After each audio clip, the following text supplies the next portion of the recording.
ইসলামী ভাইরা, দুপুরে খাইতে বসেছি।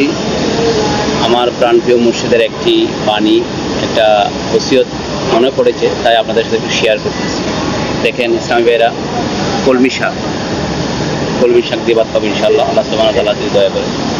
আমার প্রাণপ্রিয় মুর্শিদে আজম মুর্শিদ কেবলা বাবাজান কেবলা বলেন যে তোমরা সুদে টাকা না নিয়ে, অবৈধ পন্থায় উপার্জন না করে তোমরা কলমি শাক দিয়ে প্রয়োজনে ভাত খেয়েও, প্রয়োজনে রাস্তা থেকে শাক কুড়িয়ে নিয়ে খাইও, তবু তোমরা সুদের বাজারে যেও না, তোমরা অবৈধ রুজিতে যেও না। এটা আমার বাবাজান কেবলার একটা ওসিয়ত।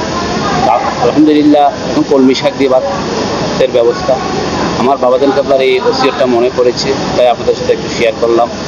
ইসলামী ভাইরা, আপনি আপনার সন্তানদেরকে রুই কাতলা কাচ্চি খাওয়াচ্ছেন, কিন্তু আপনার প্রশ্নটা হলো আপনার হারাম রুজির টাকা খাওয়াচ্ছেন, আপনার হারামের ভাগ অংশীদার ওরা নেবে কিনা, আপনার ভাবের ভাগ ওরা নেবে কিনা, আপনি একটু জিজ্ঞেস করে দেখেন। রেজাল্ট আসবে নিবে না। তাই আমরা কেন সুদের বাজারে যাব, কেন আমরা ঘুষের মতো জঘন্যতম অপরাধে যাব?